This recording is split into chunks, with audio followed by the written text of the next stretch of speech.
Hello दोस्तों, कैसे हैं आप सब। आशा करते हैं आप सभी अच्छे होंगे। तो आज की इस वीडियो में हम एसएससी ईडी 2022-23 के मैथ के प्रैक्टिस सेट 7 को डिस्कस करने वाले हैं।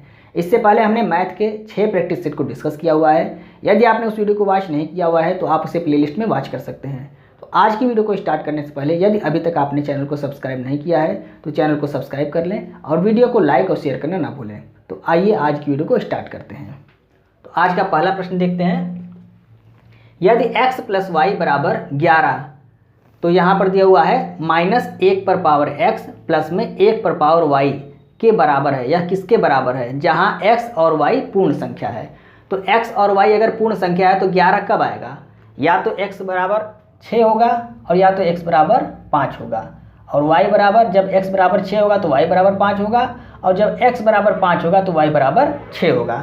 तो इन्हीं दोनों कंडीशन में यहाँ पे 11 आ सकता है। मतलब यहाँ पे अगर हम 6 रखते हैं और यहाँ 5 रखते हैं तो 6 5 11 हो जाएगा, या यहाँ पे हम 5 रखते हैं यहाँ 6 रखते हैं तब भी 11 हो जाएगा। ये दो स्थितियाँ आती हैं। अब इन दोनों स्थिति को यहाँ पर हम रख के देख लेते हैं। अगर x का वैल्यू पहले हम 6 और y की वैल्यू 5 रख के देखते हैं तो यहाँ पर अगर हम 6 रखते हैं तो -1 पर पावर 6 और प्लस में 1 पर पावर कितना हो जाएगा? 5। तो यह पावर 5 है तो 1 पर कितनी भी घात होगी तो 1 ही रहेगा। लेकिन चूंकि यहाँ माइनस है, अब माइनस है तो सम घात रहेगी तो यहाँ प्लस हो जाएगा, अगर विषम घात रहेगी तो यहाँ पे माइनस हो जाएगा।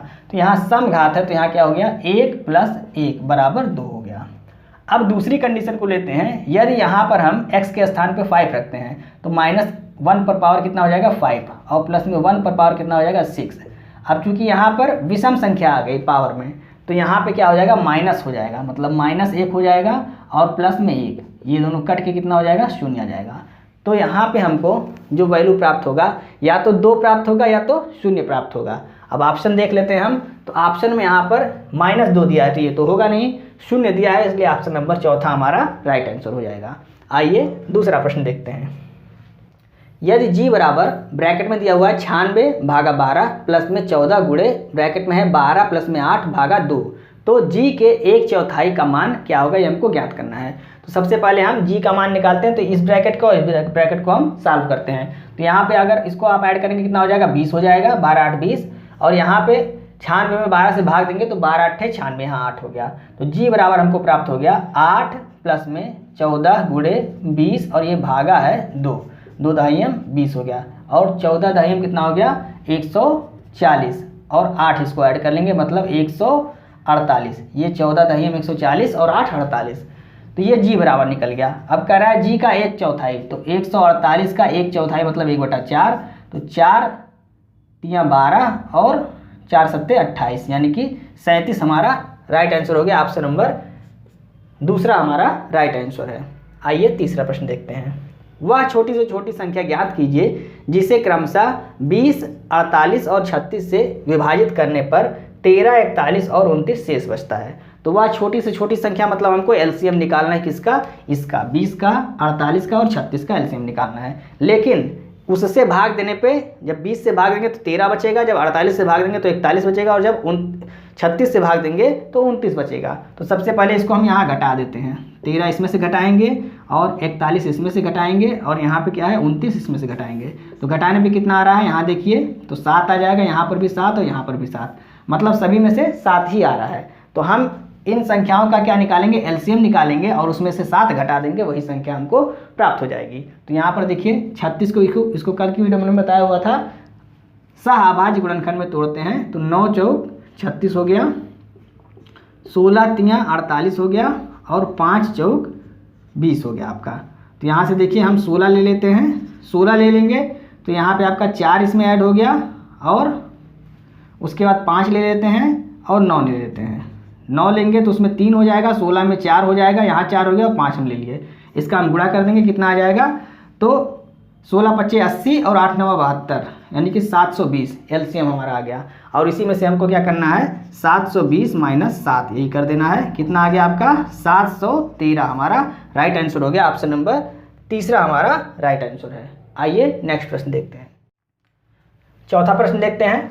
किसी स्कूल में लड़के और लड़कियों की संख्या का अनुपात 3:2 है। यदि 20% लड़के और 25% लड़कियों को छात्रवृत्ति प्राप्त होती है तो कितने प्रतिशत को छात्रवृत्ति नहीं प्राप्त होती है। तो हम निकाल लेते हैं टोटल को कितने को छात्रवृत्ति प्राप्त होती है टोटल। तो यहाँ पे बॉयज़ और गर्ल का अनुपात दिया हुआ है 3:2। बॉयज़ का प्रतिशत है 20% और गर्ल का प्रतिशत है 25%। और हमको टोटल निकालना है, तो टोटल यहाँ कितना हो जाएगा 3 और 2 5। इसी का हमको निकालना है कि प्रतिशत कितना होगा, टोटल कितने प्रतिशत छात्रवृत्ति पाए हैं और उसको हम 100 में से घटा देंगे तो कितने छात्रवृत्ति नहीं पाए हैं वो हमको प्राप्त हो जाएगा। तो यहाँ पर देखिए अभी तक हमको टोटल दिया रहता था और किसी एक भाग का प्रतिशत निकालना होता था, तो हम टोटल को मानते थे यहाँ पे और यह कहते थे कि अगर कम लेके जा रहा है तो हमारा प्लस होगा, फायदा होगा, और अगर ज़्यादा लेके जा रहा था तो हमारा घाटा हो रहा था यानी कि माइनस हो रहा था। लेकिन यहाँ पे चूंकि हमको टोटल निकालना ही है और किसी एक भाग को हम यहाँ लेके चलेंगे तो यहाँ ये मानते हैं कि अगर कम लेके जाएगा तो हमारा घाटा होगा यानी कि माइनस होगा, और अगर ज़्यादा लेके जाएगा तो हमारा प्लस होगा यानी कि फ़ायदा होगा। तो यहाँ पर देखिए हम 20 को लेके चलते हैं। अब यहाँ पे देखिए 25 जा रहा है लेके, तो 25 लेके जा रहा है मतलब ज़्यादा लेके जा रहा है कितना 5, तो हमारा फ़ायदा होगा, तो प्लस हो जाएगा कितना 5 ज़्यादा लेके जा रहा है। और ऐसे कितने हैं 2 हैं, तो 5 दूनी 10।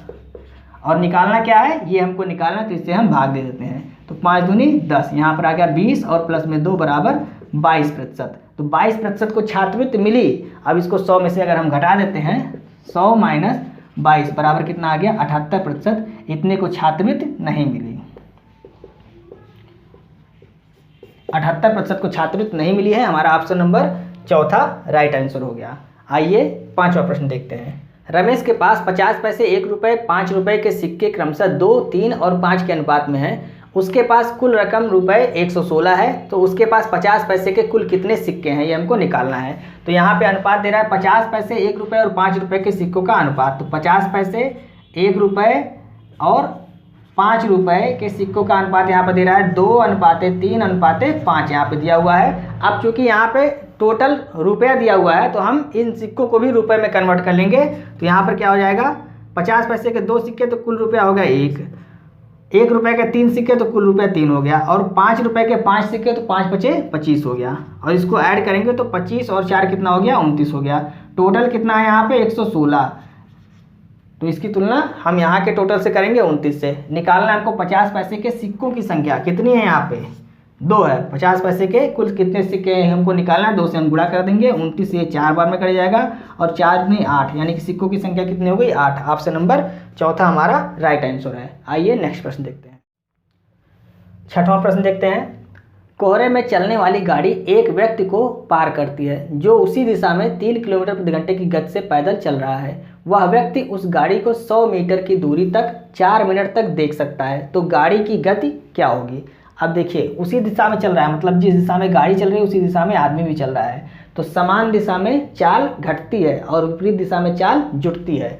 तो यहाँ पे चाल घटेगी, तो हम मान लेते हैं गाड़ी की चाल कितनी है x और व्यक्ति की कितनी है 3 किलोमीटर प्रति घंटा। तो यहाँ हो जाएगा x - 3 बराबर, तो चाल हो गई, चाल बराबर दूरी बटा समय। दूरी कितना है यहाँ पर दिया हुआ है 100 मीटर और समय है 4 मिनट। तो ये मीटर में है तो इसको हम सेकंड में बदल देंगे, तो ये 60 से गुणा कर देंगे, तो ये हो गया मीटर प्रति सेकंड। लेकिन हमारा आंसर दे रहा है किलोमीटर प्रति घंटे में, तो हम इसको क्या करेंगे 18/5 से गुणा कर देंगे। मीटर प्रति सेकंड से हमको किलोमीटर में जाना है तो बड़े में जाना है तो बड़ा ऊपर रहेगा, अगर किलोमीटर प्रति सेकंड से मीटर प्रति सेकंड में जाना होता मतलब छोटे में जाना होता तो 5 ऊपर रहता। इस चीज़ को आप ध्यान रखिएगा। तो यहाँ पे गुणा कर देते हैं, ये 0 से 0 कट गया और 3 × 6 = 18 यहाँ हो गया, 5 दूनी 10, 6 3 18 यहाँ देखिए 3 होगा, और यहाँ पर 2 दूनी 4 हो गया बराबर 3/2 हो गया। अब x बराबर क्या हो जाएगा 3 इधर जाएगा प्लस हो जाएगा, x बराबर 3/2 प्लस में 3 एलसीएम लेंगे 2 हो गया, और 3 दूनी 6 3 9 9/2 किलोमीटर प्रति घंटा। ये हमारा आंसर हो गया 9/2 किलोमीटर प्रति घंटा। ऑप्शन नंबर 1 हमारा राइट आंसर है। आइए 7वां प्रश्न देखते हैं। एक पेन को रुपये 144 में बेचने पर अनुराग को क्रय मूल्य पर 1/7 की हानि होती है। यदि पेन रुपये 189 में बेचा जाता तो लाभ प्रतिशत क्या होता है हमको ज्ञात करना है। तो यहाँ देखिए कह रहा है क्रय मूल्य पर 1/7 की हानि होती है, मतलब क्रय मूल्य से 1/7 की हानि होती है, तो 7 आपका हो गया क्रय मूल्य और 1 हो गया हानि। तो क्रय मूल्य आपका निकल गया यहाँ से 7 और हानि कितना आ गया, हानि हो गया 1, तो विक्रय मूल्य कितना हो जाएगा, क्रय मूल्य में से हानि को घटा देंगे मतलब 6 आपका विक्रय मूल्य हो गया। यहाँ कह रहा है 144 में बेचने पर, मतलब विक्रय मूल्य यहाँ पर 144 दिया है, तो इसकी तुलना हम 6 से करेंगे और निकालना है हमको क्रय मूल्य। तो क्रय मूल्य से हम क्या करेंगे, गुणा कर देंगे। तो 6 दूनी 12 और 6 चौक 24, 24 आ गया, और 7 चौक 28 और 7 दूनी 14 और 2 16, यानी कि 168 आ गया क्रय मूल्य। विक्रय मूल्य कितना दे कह रहा है, 189 में बेचा जाता, तो लाभ प्रतिशत निकालिए। तो ये आपका क्रय मूल्य हो गया और यहाँ पे आपका विक्रय मूल्य आ गया। विक्रय मूल्य कितना दे रहा है, 189। यहाँ पर देखिए कितना अंतर आ रहा है, यानी कि लाभ कितना हो रहा है। तो यहाँ पर 9 में से 8 गया 1 और 6 2 8, 21 का यहाँ पे लाभ हो रहा है। प्रतिशत लाभ निकालना है, तो प्रतिशत लाभ बराबर लाभ बटे क्रय मूल्य कितना है, 168 और गुणे 100। ये देखिए ये 8 बार में कट जाएगा, और ये आपका 8 एकम 8, 8 दूनी 16 और 8 पचे 40, 12.5%, यही लाभ प्रतिशत हो गया 12.5%। ऑप्शन नंबर 2 हमारा राइट आंसर है। आइए नेक्स्ट प्रश्न देखते हैं। 8वां प्रश्न देखते हैं। किसी व्यक्ति ने ₹96 में कोई सामान खरीदा और 25% के लाभ पर इसे बेच दिया, तो सामान का विक्रय मूल्य क्या है। खरीदा कितने में, 96 में, तो 96 की तुलना हम 100 से करेंगे, क्योंकि क्रय मूल्य अपने आप में 100% होता है। निकालना है हमको विक्रय मूल्य, 25% लाभ पर बेचा, मतलब 125 पर बेच दिया। तो 25 पंचे 125 और 25 चौके 100, 4 से काट देंगे, 4 दूनी 8 और 4 चौके 16 और 24 पंचे कितना होता है, 120, यानी कि 120 रुपये हमारा ऑप्शन नंबर पहला राइट आंसर है।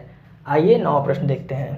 किसी शोरूम में किसी वस्तु का सूची मूल्य 2000 रुपये है और इसे 20% और 10% के 2 क्रमागत छूटों पर बेचा जा रहा है, तो बिक्री मूल्य क्या होगा। यहाँ भी हमको विक्रय मूल्य याद करना है। तो 2000 रुपये क्या है, अंकित मूल्य है। 20% और 10% के 2 छूट मिलते हैं। तो पहला छूट 20% है, तो 80/100, 100 में से हम 20 को घटाएंगे, और दूसरा 10% छूट है, तो 100 में से 10 को घटाएंगे, तो 90/100 बराबर हमारा आंसर आ जाएगा। तो इसी को हमको सॉल्व कर लेना है। 1 2 शून्य कट गया, यहाँ से 2 शून्य कट गया, और 8 9 72 और 72 दूनी 144, और 1 शून्य आपका यहाँ पे बचा हुआ है। तो 1440 ऑप्शन नंबर तीसरा हमारा राइट आंसर हो गया।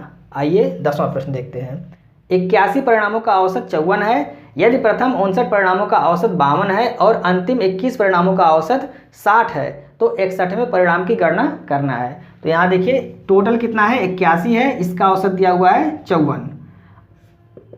अब इसमें से कह रहा है 59 जो परिणाम है इनका औसत है 52, और 21 जो परिणाम है इसका औसत कितना है, 60 है।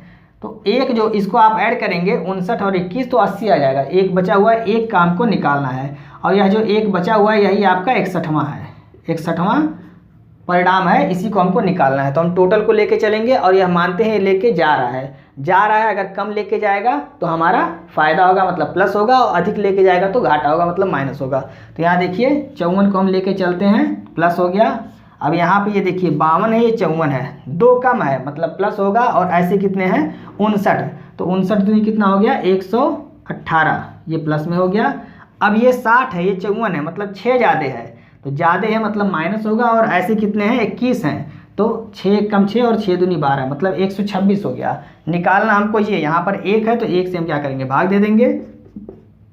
अब यहाँ पे हो गया 54, और 126 में से 118 को घटाएंगे, कितना आ जाएगा 8, और ये माइनस में 8 आएगा, तो -8 बराबर कितना हो गया, 54 में से 8 को घटाएंगे तो यहाँ आपका हो गया 46। यही हमारा आंसर हो गया। ऑप्शन नंबर तीसरा हमारा राइट आंसर है। आइए नेक्स्ट प्रश्न देखते हैं। 11वां प्रश्न देखते हैं। मेदनी अकेले पूरी दीवार को 16 दिनों में पेंट कर सकती है, जबकि यूको को इससे 3 गुना समय लगता है। यदि वे मिलकर काम करते हैं तो वे कितने दिनों में आधी दीवार पेंट कर सकते हैं, मतलब आधा काम कितने दिनों में दोनों मिलकर कर सकते हैं। तो यहाँ देखिए मेदनी को हम एम से प्रदर्शित कर रहे हैं, तो यम 16 दिन में करता है, और यू को यानी कि यू कितने दिन में करता है, इसका 3 गुना, मतलब 16 × 48, इसका एलसीएम कितना हो जाएगा 48।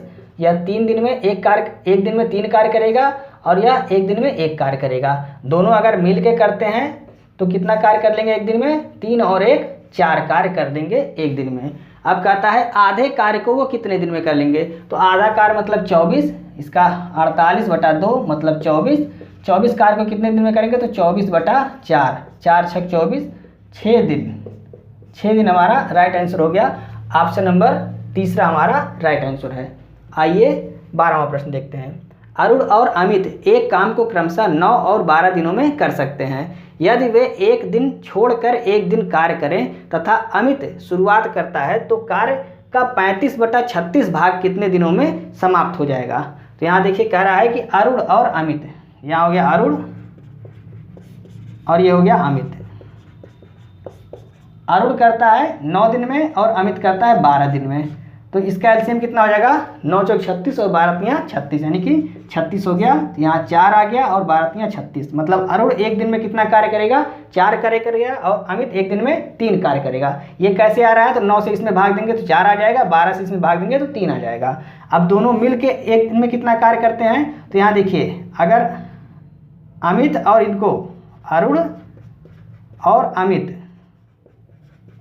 अगर मिलकर कार्य करें तो कितना कार्य होगा 4 3 7 कार्य होगा। लेकिन यहाँ पे क्या कह रहा है, एक दिन छोड़ के एक दिन कार्य करते हैं, तो एक दिन ये कार्य करना कौन शुरू करता है, अमित शुरुआत करता है, यानी कि अमित शुरुआत करेगा। तो एक दिन यह कार्य करेगा, दूसरे दिन ये कार्य करेगा, मतलब 2 दिन में कितना कार्य होगा, दोनों का 7 कार्य होगा। तो 7 कार्य करने में कितना दिन लगा, 2 दिन लगा। यहाँ आप ध्यान दीजिएगा 2 दिन में 7 कार्य हो रहा है, क्योंकि अमित कार्य की शुरुआत कर रहा है, 3 कार्य करता है एक दिन में, और दूसरे दिन अरुण कार्य करता है 4 कार्य करता है एक दिन में। तो 2 दिन में कितना कार्य हुआ, 7 कार्य हुआ। हमको निकालना क्या है, तो कार्य का 35/36 भाग, मतलब 35 कार्य कितने दिन में दोनों करेंगे, यही हमको निकालना है। 35 कार्य कितने दिन में करेंगे, तो यहाँ 7 से हम भाग दे देंगे, तो 7 पचे 35। अब ये 5 आया, लेकिन यहाँ पे हम क्या करेंगे, ये 2 दिन में 7 कार्य करते हैं, तो यहाँ हम क्या करेंगे 2 से गुणा कर देंगे, मतलब 10 दिन हमारा आंसर आ जाएगा। यहाँ अगर आपको समझ में नहीं आ रहा है तो 7 कार्य अगर एक दिन में करते तो 35 कार्य 5 दिन में करते, लेकिन 7 कार्य 2 दिन में कर रहे हैं, तो 35 कार्य कितने दिन में करेंगे, तो 5 दूनी 10 दिन में करेंगे। तो यहाँ ऑप्शन नंबर ए हमारा राइट आंसर हो गया। आइए नेक्स्ट प्रश्न देखते हैं। 13वां प्रश्न देखते हैं। रुपये 3680 पर 4% वार्षिक साधारण ब्याज की दर से 2.5 साल में कितना ब्याज प्राप्त होगा, हमको ज्ञात करना है। तो साधारण ब्याज SI बराबर क्या होता है, PRT/100। P कितना है 3680, R है 4 और T है 2.5 और अपान 100। यहाँ देखिए दशमलव हटेगा तो नीचे क्या हो जाएगा, 1 शून्य बढ़ जाएगा, 0 से 0 कट गया और 25 चौके 100, 4 से 4 कट गया, तो 368, यही हमारा ब्याज हो गया। मतलब ऑप्शन नंबर पहला हमारा राइट आंसर हो गया। आइए 14वां प्रश्न देखते हैं। यदि रुपये 64 की राशि 2 वर्ष में बढ़कर रुपये 83.20 हो जाती है तो साधारण ब्याज की उसी प्रतिशत दर पर रुपये 86 की राशि 4 वर्षों में कितनी हो जाएगी, हमको ज्ञात करना है। तो यहाँ से हमको R निकालना पड़ेगा। तो R बराबर होता है ब्याज गुणे 100 बटा P इंटू T। कल की वीडियो में हमने इसको फार्मूले से नहीं बताया हुआ था, अगर फार्मूला आपको नहीं याद है तो आप उस तरीके से निकाल सकते हैं। आज की वीडियो में हमने आपको फार्मूला बताया हुआ है, तो यहाँ पे आप इससे भी निकाल सकते हैं। R बराबर क्या हो गया, यहाँ पे ब्याज कितना है, तो 64 में से इसको अगर हम घटाते हैं तो कितना आता है यहाँ पे, तो यहाँ देखिए 83.20 और 64, इसको हम अगर घटा लेते हैं तो यहाँ आपका आ जाता है 20 और यहाँ 9 और यहाँ 1, 19.20, ये आपका ब्याज आ गया। तो 19.20 गुणे 100 बटा P कितना है 64 और T है 2, इसी को हम सॉल्व कर लेंगे। यहाँ 100 हट जाएगा जब ये दशमलव हटेगा। अब देखिए इसको काट देते हैं, तो 2 से काटते हैं तो 2 9 18 और 2 6 12 और 1 शून्य आ गया, यहाँ पे आ गया। अब आप देखिए 32 से कट जाएगा, 32 दूनी 64 और 32 तियाँ 96 और यहाँ 30 हो गया और 2 से 15 बार में कट गया, मतलब आपका 15, ये आ गया R बराबर कितना आ गया 15% आ गया।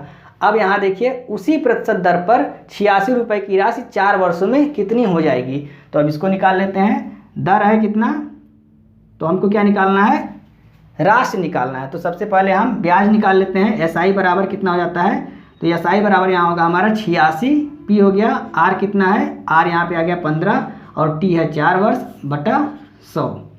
तो 15 चौके 60 और 60 से 1 शून्य कट जाएगा, 60 से 1 शून्य कट जाएगा, 6 बचा हुआ है, 6 छंग 36, 6 हो गया 3 और 6 अठे 48 और 3 51 और 1 अंक पे दशमलव, चूँकि 1 0 यहाँ पे लगा बचा हुआ था, तो 51.6 ये आ गया। इसको हम राशि में जोड़ देंगे तो 86 प्लस में 51.6 बराबर कितना आ जाएगा, तो 0.6 और 6 1 7 और 8 5 13, 137.6, 137.6 ऑप्शन नंबर चौथा हमारा राइट आंसर है। आइए नेक्स्ट प्रश्न देखते हैं।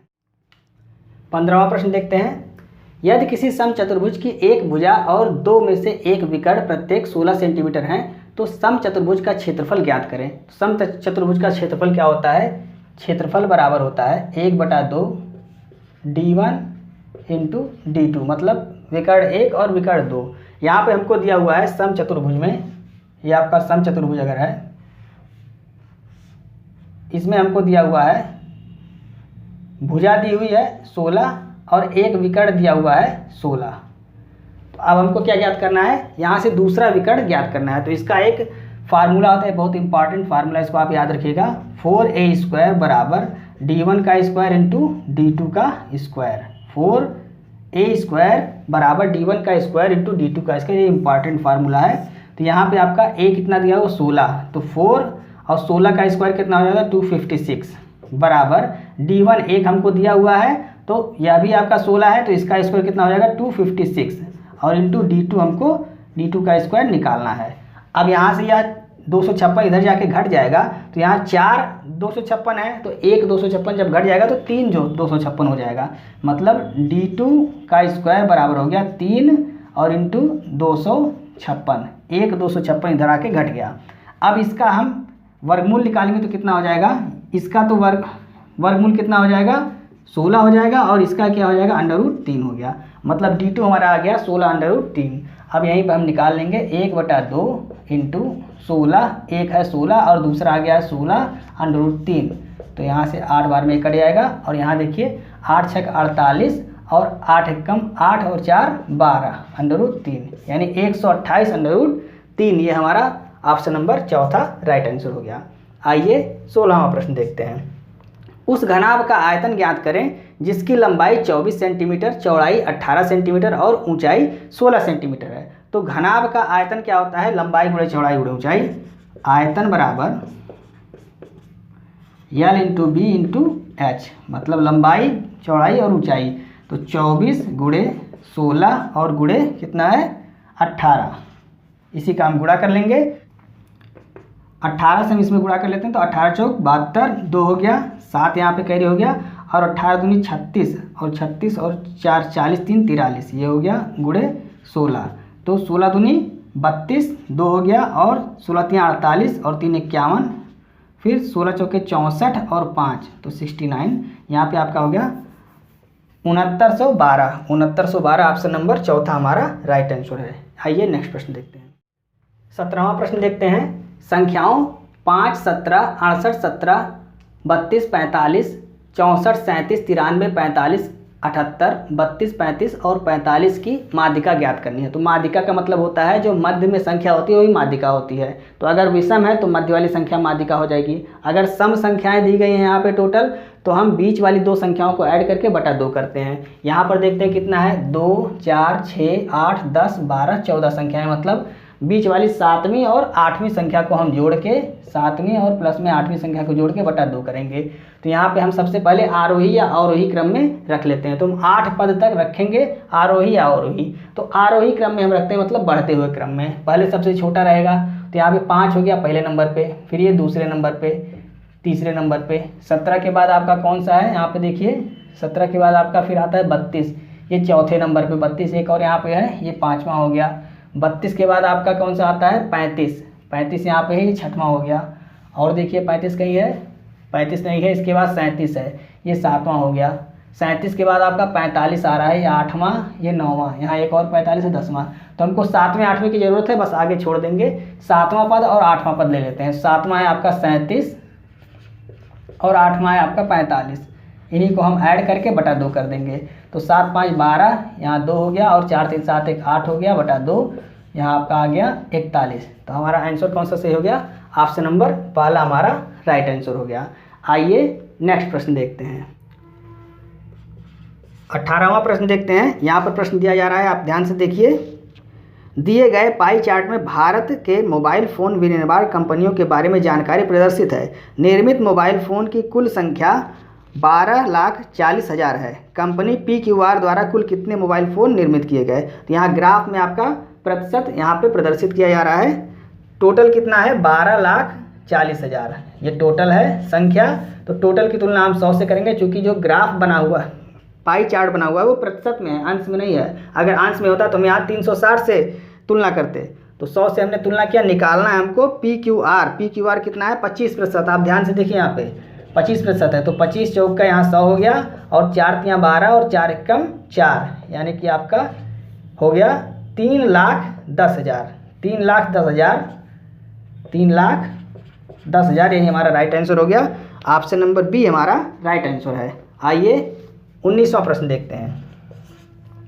प्रश्न देखिए ध्यान से, किसी कंपनी के विभिन्न मदों पर व्यय को यहाँ दर्शाया गया है, सभी व्यय लाख रुपए में हैं। वर्ष 1 का कुल व्यय वर्ष 3 के कुल व्यय का कितना प्रतिशत है? 3 के साथ का लगा हुआ मतलब वो हर में रहेगा, और 1 वाला जो कुल व्यय है वो अंश में रहेगा। तो हम ऐड कर लेते हैं यहाँ वर्ष 1 का, आप ध्यान से देखिए 200, 10, 70 और 20, टोटल मिला के कितना हो गया?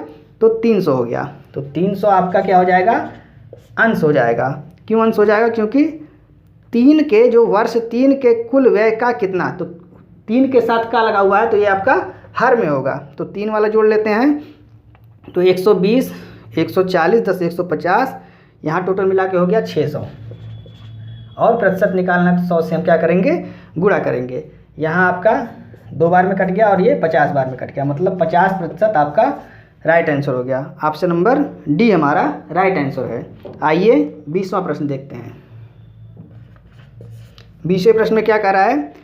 नीचे दिया गया ग्राफ कंपनी XYZ द्वारा पिछले 10 वर्षों में निजी कंप्यूटर्स की बिक्री की जानकारी को दर्शाता है। यहाँ एक ग्राफ दिया गया, आप ध्यान से देखिए। प्रश्न कह रहा है वर्ष 2009 में कंपनी XYZ द्वारा निजी कंप्यूटर्स की कितनी इकाइयों की बिक्री की गई? सिर्फ देख के आपको बताना है। वर्ष 2009 में आपको देखना है, तो आप ध्यान से देखिए ग्राफ को। वर्ष 2009 में कितना है? 20 लाख है। तो यानी कि ऑप्शन नंबर बी हमारा राइट आंसर हो गया, 20 लाख।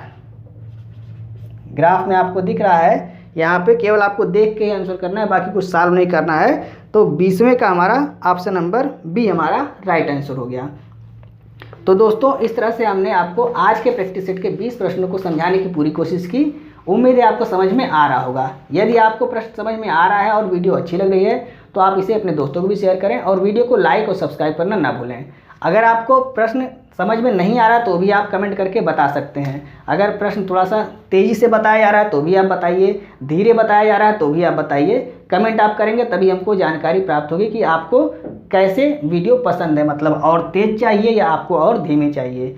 तो आप कमेंट करके ज़रूर बताइए आपको किस तरह से वीडियो चाहिए, और अगर वीडियो अच्छी लग रही है तो एक अच्छा सा कमेंट जरूर करें। मिलते हैं नेक्स्ट वीडियो में। जय।